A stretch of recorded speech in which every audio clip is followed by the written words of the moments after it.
Minha rapaziada, saudações tricolores, sejam muito bem-vindos ao Quintal Tricolor. Queria saber de vocês, que loucura é essa? Em que universo nós estamos vivendo que não é possível, cara? O Fluminense já não tá tão bem das pernas assim. O Fluminense está atravessando uma fase muito complicada, a gente tem que agradecer muito essa paralisação por conta da data FIFA. Só que o Fluminense ainda sofre com as investidas do mercado de transferência, que já vai ter a sua janela aberta. Recentemente, vou dar um exemplo aqui para vocês, um jogador que não vai fazer falta. O Marrone teve o seu contrato rescindido para retornar de forma antecipada do empréstimo ao seu clube lá na Dinamarca. Mas esse mesmo Marrone já está negociando seu retorno ao futebol brasileiro, mas em outro clube que não é o Fluminense, lógico, porque o Fluminense não ia efetivar a contratação do cara pagando, sabendo do pouco futebol que ele apresentou até aqui.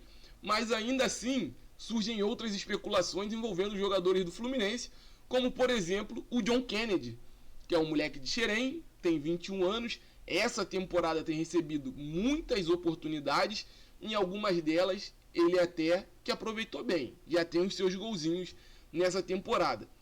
Mas ele vem chamando a atenção do mundo do futebol por conta da sua pouca idade. O cara tem 21 anos, tem um baita de um potencial, a gente sabe que ele tem alguns problemas extracampo e que influenciam muito no seu desempenho dentro de campo, isso aí ninguém tem dúvida, mas ele está se consertando, está melhorando e não à toa ele vem sofrendo com algumas especulações. E é sobre isso que nós vamos falar para vocês aqui no vídeo de hoje. Nós vamos falar da última especulação envolvendo o nome do John Kennedy. E minha rapaziada, não duvidem de uma possível saída do John Kennedy não, tá? Não duvidem. É muito importante que você fique com a gente até o final do vídeo para você entender tudo o que está acontecendo nessa negociação de uma possível saída do John Kennedy. Mas a gente vai deixar tudo muito bem explicado, que eu não quero ninguém tendo dúvida não. Mas antes da gente passar para a notícia, te convido a se inscrever aqui no Quintal Tricolor. Me chamo Gabriel Neves e vou estar sempre por aqui te atualizando com as últimas informações e informações importantes sobre o nosso tricolor. Se ainda não for inscrito, se inscreve, deixa aquele curtir, fica com a gente até o final do vídeo. E lá no final do vídeo, tu deixa aquele comentário, tá? Como eu tinha começado o vídeo falando, John Kennedy tem 21 anos, tem recebido mais oportunidades, aproveitou algumas dessas oportunidades na temporada. Claro, vale a gente lembrar que no primeiro momento, assim que o Keno machuca, o John Kennedy é a primeira opção no ataque. O Fernando Diniz, na primeira hipótese, na primeira ocasião, colocou o John Kennedy como titular. Não aproveitou tão bem assim a oportunidade naquela situação.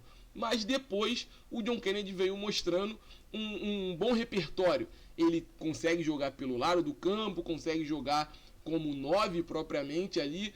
Mas claro, ainda é muito prematuro a gente dizer que pelo lado do campo ele tem um desempenho bom. Até porque se ele tivesse um bom desempenho jogando pelo lado de campo, ele não teria saído do time titular quando o Keno machucou. Só que ainda assim, o jogador que teve passagem recente pela Ferroviária lá no Campeonato Paulista, fez 6 gols no Campeonato Paulista, teve destaque por lá, retornou ao Fluminense e agora o Coritiba tenta um empréstimo do atleta. Isso vai à frente, vai estagnar, não vai sair do lugar, o John Kennedy vai continuar no Fluminense? Muito provavelmente o Fluminense não vai aceitar uma negociação envolvendo o John Kennedy sem que existam valores nessa negociação. Ou seja, o Fluminense não deve negociar o John Kennedy sem que seja para sua venda em definitivo. O Fluminense não deve emprestar o jogador. E o Coritiba, que é um dos adversários do Fluminense na temporada 2023 no Campeonato Brasileiro, quer a contratação do John Kennedy por empréstimo. E o Fluminense não vai facilitar as coisas, até porque se for para emprestar o cara para lá, deixa ele no Fluminense, que pelo menos aqui ele está sendo uma das poucas e talvez boas opções que o Fernando Diniz está tendo para mudar um pouco o panorama dentro das partidas. Eu vou ser sincero para vocês, por mim o John Kennedy não sai, a não ser que venha uma proposta muito alta com valor de venda, porque se for por empréstimo, ele vai continuar no Fluminense. Não tenham dúvida disso. E o Coritiba, sabendo dessa situação, muito provavelmente vai tirar o pé fora dessa negociação e deixar o John Kennedy seguir seu caminho naturalmente no Fluminense. E lógico, a gente torce muito para que o cara jogue pra caramba, continue se destacando e consiga, quem sabe, beliscar ali, cutucar o pé da orelha do Diniz ali e falar: ô Diniz, de repente arruma uma vaguinha aí pra mim, pô, uma vez ou outra ali, 30 minutinhos ali do segundo tempo, uma vez ou outra vai que eu faço um gol, arrumo mais uma vaga, boto a pulga atrás da tua orelha. John Kennedy é bom jogador, minha rapaziada. Só tem que ter, ó, mais um pouquinho disso aqui. Mas é bom jogador e o Fluminense quer manter o cara, a não ser que apareça alguém querendo pagar muito pelo garoto. Então a informação sobre essa possível transferência do John Kennedy para o Coritiba é essa. No momento, a negociação está estagnada. O Fluminense não deve negociar o cara por empréstimo. Deixa no comentário o que você está achando da temporada do John Kennedy até aqui. Muito obrigado por ter ficado com a gente até o final do vídeo. Não esquece de curtir, compartilhar, se inscrever caso não seja inscrito aqui no Quintal Tricolor, aquele comentário que eu já pedi, e também de seguir a gente lá no nosso Instagram, no @Quintal Tricolor. É muito importante a sua participação por lá também. Tamo junto, minha rapaziada, saudações tricolores, e o céu é o limite para o Fluminense.